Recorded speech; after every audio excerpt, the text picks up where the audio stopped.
VM خلیل الرحمان channel میں آپ کا خیر مقدم ہے۔ السلام علیکم ورحمۃ اللہ وبرکاتہ۔ حیدرآباد کے مجلس اتحاد المسلمین کے صدر اسد الدین اویسی صاحب ایز اے پارلیمنٹیرین ہمیں منظور تھے، ان کی باتوں کی ہم سراہنا کرتے تھے۔ Undoubtedly, he is a great leader of our country, but as far as his politics outside Hyderabad is concerned, we did not like him. We thought he divides the vote of Muslims for the reason best known to him. کئی جگہ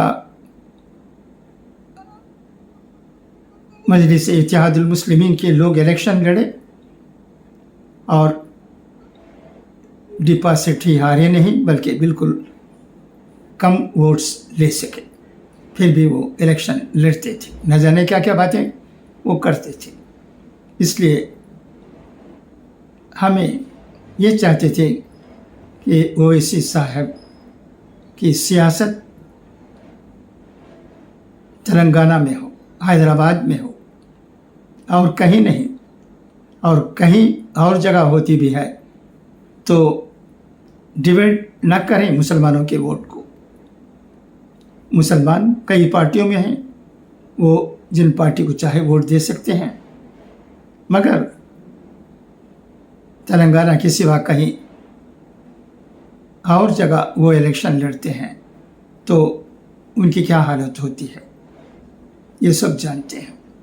مگر اب جب کہ کشمیر میں پاکستانی آتنکوادیوں سے جو خون خرابہ ہوا، جس طرح مذہب پوچھ کر 26 لوگوں کو شہید کر دیا گیا، اس کے بعد اویسی صاحب نے جو رول اختیار کیا ہے وہ ہمیں بہت اچھا لگتا ہے۔ اب ہم ان کی باتوں کی سراہنا کرتے ہیں۔ اب وہ ہمارے ملک میں صرف مسلمانوں کے درمیان ہی نہیں بلکہ ہمارے غیر مسلمان بھائیوں کے درمیان بھی بہت چاہے جاتے ہیں۔ اسی وقت ہمارے پڑوسی آتنکوادی ملک میں آتنکوادیوں کو ٹریننگ دینے والے ملک پاکستان میں اویسی صاحب بہت سنے جاتے ہیں، کیونکہ وہاں کے لوگ یہ جاننا چاہتے ہیں وہ اویسی صاحب کیا کہتے ہیں، اور وہاں رہنے والے چند لوگ ان کی تنقید اس طرح کرتے ہیں، اس کا ذکر میں کر نہیں سکتا۔ اور کیا ایکسپیکٹ کر سکتے ہیں ہم پاکستانیوں سے، جو ایک فیلڈ اسٹیٹ ہے اور جہاں کے لوگ اب بھی سیاست کو سمجھنے سے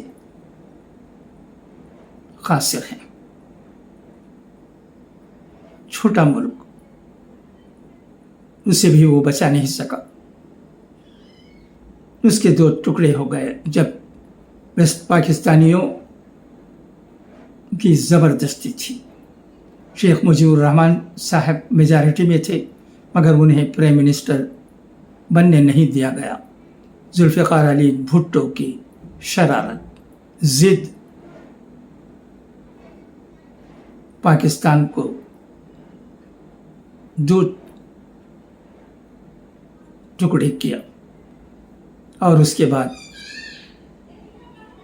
بنگلہ دیش چند سال رہا، اب وہاں کی حالت بھی خراب ہے۔ ہم ہندوستانی یہی چاہتے ہیں کہ ہمارے تمام پڑوسی ممالک اچھے رہیں۔